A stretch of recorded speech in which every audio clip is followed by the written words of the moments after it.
you are a data engineer and looking for the change, then this video is for you.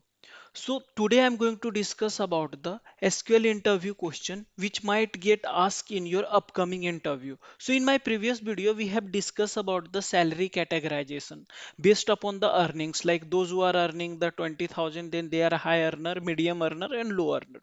So today what we will do, after calculating that, we have to find the number of the person who are earning high salary, medium salary and low salary. So do so, what we are using, we will use the count function, right? So while using the count, what we have to do, we have to do the groupings. So what we have to do, we have to do the group by on salary category. But if we'll do like this, we will get an error because we have derived the column and that column is not valid. So for that, what we have to do, either we have to take a Otter SQL queries like this. Wait, I'll show you. So we can take a with statement and we can create a temp table. So with table A as, and just give this select star from table A, and we don't need a star, so just we need salary category and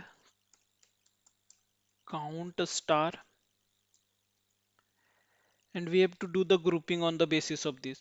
So this way what we will able to find like high salary, low salary, and if there will be any person who are in medium range, then we will get that as well, but we are not able to find anyone those who are into the medium range. Let's okay, I think yeah, so 30 employees are in like low earner, one is high earner, nine is medium earner.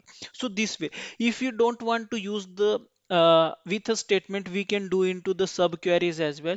And if you want to do into the one statement itself, so what you have to do, you have to use the group by and you have to remove this outer statement which we have created, and we can put over here, and we have to put over here count a star. So this is the another way to use this. So we can use entire case statement into the group by. So see, if we'll use till end, then it will get uh, values. So this way you can solve, but this is not the